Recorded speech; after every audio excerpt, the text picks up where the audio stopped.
अध्यक्ष महोदय, एक जीत और हुई है। एक जीत और अध्यक्ष महोदय हुई है। मैं जानता हूं सत्ता पक्ष बैठे वाले लोग समझ गए होंगे। अयोध्या की जीत भारत के परिपक्व मतदाता की लोकतांत्रिक समझ की जीत है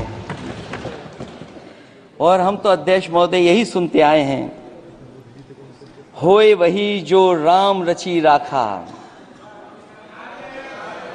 यह है उसका फैसला। अध्यक्ष महोदय, होई वही जो राम रची राखा, यह है उसका फैसला जिसकी लाठी में नहीं होती आवाज।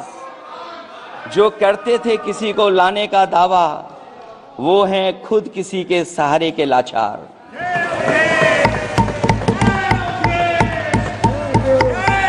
अध्यक्ष महोदय, मैं फिर कह देना चाहता हूं, होए वही जो राम रचे सहारे के लाचार। हम अयोध्या से लाए हैं उनके प्रेम का पैगाम। हम अयोध्या से लाए हैं उनके प्रेम का पैगाम, जो सच्चे मन से करते हैं सबका कल्याण। सदियों में जन जन गाता है जिनके गान, अभय दान देती जिनकी मंद मंद मुस्कान, मानवता के लिए उठता जिनका तीर कमान। अध्यक्ष महोदय, जो असत्य पर सत्य की जीत का है नाम, उफनती नदी पर जो बांधे मर्यादा के बांध, वो है अवध के राजा पुरुषोत्तम प्रभु राम। हम अयोध्या से लाए हैं उनके प्रेम का पैगाम।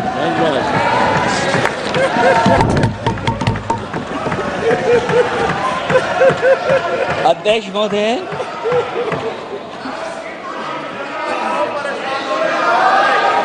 अध्यक्ष महोदय, कुछ बातें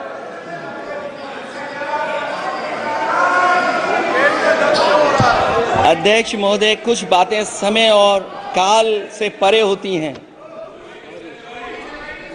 इसलिए आज यहां उत्तर प्रदेश के सदन में पढ़ा गया एक शेर याद आ गया, जो तब सही था अब और सही साबित हो रहा है।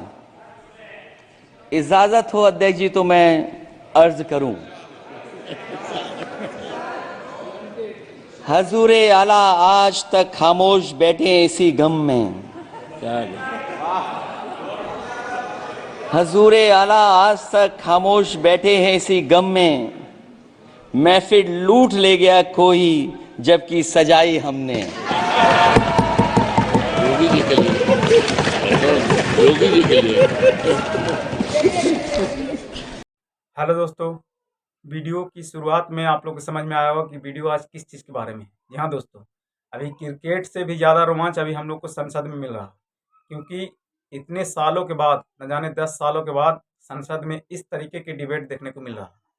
और सबसे ज़्यादा हमें तो देखने को जो ओम बिरला है, जो वहाँ संसद का स्पीकर हैं, उनका शकल जब विपक्ष पार्टी वाला जब बोलता है ना, तो इतना अजीबोगरीब शकल वो बना लेते हैं कि लगता है कि एकदम जैसे कि वो कोई सदमा में चले गए हैं या कोमा में चले जाएंगे क्या। उनका शकल वही अगर पक्ष पार्टी वाला बोलता है, या जैसे मोदी जी बोल रहा है या बीजेपी कोई नेता बोला, तो क्या चेहरा पर मुस्कुराहट रहता है। तो उनको हमको देखने में ज़्यादा अच्छा लग रहा। और अभी एक अखिलेश यादव का जो एक शेर मारे हैं, वो इतना बेहतरीन शेर मारे हैं, एकदम सटीक बोले कि शेर हम पहले यूपी के भी मतलब कि या में संसद में बोले हैं। बहुत अच्छा शेर बोले कि हुजूर आला खामोश बैठे हैं इसी गम में, और महफिल सजाई थी हमने और लूट गया कोई और। ऐसे करके कुछ शेर है, आप वीडियो की शुरुआत में आप सुने ही होंगे। बहुत ही बेहतरीन शेर। तो अखिलेश यादव तो आज मतलब कि एक दिन बाद किए हैं, मतलब कि बीजेपी को तंज कसें, और पहला दिन राहुल गांधी जी तंज कसें। तो ये दोनों मिल के विपक्ष पार्टी वाले को, मतलब कि जो सत्ता पक्ष वाला है ना, उसको तो हालत ख़राब कर रखा है। अब लग रहा है कि हाँ संसद चल रहा है। इसी तरीके से अगर ऐसे ही संसद अगर चलते रहे, और ये भी कहा गया है कि हम इस सरकार को गिरा देंगे। मतलब गिरने वाली सरकार है, क्योंकि जब आदमी जब बैसाखी पर खड़ा रहता है तो उसको थोड़ा सा कोई धक्का दे देगा, बस गिर जाएगा। तो अभी मोदी जी बैसाखी पर ना खड़ा है जी, नीतीश जी और नायडू जी दोनों तरफ से बैसाखी लगल है। अगर ये दोनों हट गया तो ये गिर जाएंगे मुँह के बाद। हम मुंह के बल गिरेंगे, फिर दोबारा कभी उठने नहीं जा रहे हैं। जो कि कहते थे कि हम कांग्रेस को नामो निशान मिटा देंगे। अरे जन, देखिए, सबसे बड़ा लोकतंत्र का सबसे बड़ा हमको यही एक चीज़ अच्छा लगता है कि हर 5 साल के बाद हम लोग को मौका मिलता है कि हम अपना एक नेता को चुनें। लेकिन ये लोग जैसे ही जीत के आता है तो सोचता है कि हम बहुत बड़ा महान बन गए हैं, हम अब समझ लीजिए कि सब दिन रहेंगे। अरे राजा नहीं है। जब जब संविधान लिखा गया था तो उसी दिन कह दिया गया था कि हम रानी को पेट को चीर दिया है, अब कोई राजा पैदा नहीं हो सकता, अब सिर्फ सेवक पैदा होगा, वो भी 5 साल के लिए। अगर आपको इस सेवक पर संदेह है या इस पर कोई आँच आ रहा है या इसका मन बदल गया जीतने के बाद, तो फिर इसको आप 5 साल तक रहने दें, फिर 5 साल के बाद चेंज कर। यही लोकतंत्र की सबसे बड़ी खूबसूरती है। और आप लोग को कैसा लग रहा है ये संसद का माहौल, और मज़ा ले रहे हैं कि नहीं, इसमें आप लोग हमें कमेंट करें। और हमारी वीडियो को बहुत ही प्यार दे रहे हैं आप लोग, बहुत अच्छा लग रहा है हमें। हम इसी तरीके से आपको संसद के बहुत अच्छी वीडियो आप लोग के सामने हम लाएँगे, और आपका मतलब मन भी बहलेगा और समझ लीजिए कि एक उम्मीद भी जागेगा कि आप जनता के लिए कुछ किया है। अब देखिए ना, अभी हाल-ही-फिलहाल इस पर एक वीडियो हम बनाएँगे नया, कि अभी देखिए रिचार्ज का फिर रेट बढ़ गया और कह रहा है कि हम महँगाई कम कर देंगे। पहले आटा महँगा किया, अब आटा महँगा कर रहा है। तो दोनों तरफ से जनता के जेब को जो है ना, मतलब कि हल्का किया जा रहा है जनता की जेब को, और लंगा बना के छोड़ देगा अगर इसको सरकार रहेगी तो। हम तो दुआ कर रहे हैं कि किसी भी तरीके से इसका सरकार गिर जाए, और जो राहुल जी के जो इंडिया अलायंस जो पार्टी है उसमें सरकार बने, और फिर देखने को मिलेगा कि कैसा ही चलाते हैं। ये भी हो सकता है, कोई ज़रूरी नहीं कि ये अच्छा ही चलाएंगे। हर नेता को कुछ न हर हम एक आदमी था तो बोला कि चाहे कुत्ता का बैठा हो सिर्फ 5 साल के लिए, अगर बेहतर कर रहा है तब उसको मौका दो, अगर बेहतर नहीं कर रहा तो उसको कान पकड़ के फिर नीचे निकाल। यही है लोकतंत्र की खूबसूरती। लेकिन क्या होता है कि बस एक ही आदमी को बैठा रहता है, किसी को 70 साल दे देता है, किसी को 15 साल दे देता है। इसमें क्या होता है, उसका अहंकार आ जाता है कि हमको कोई हराने वाला पैदा नहीं होता। इस अहंकार को तोड़ना है और फिर से एकता दिखाना है, और ऐसे ही एकता ही बनाए रहना। सबसे पहले कि ये अगर कह रहा है कि हमको धर्म खतरे में है, ये है, वो है, लन है, तो इससे पहले धर्म नहीं था।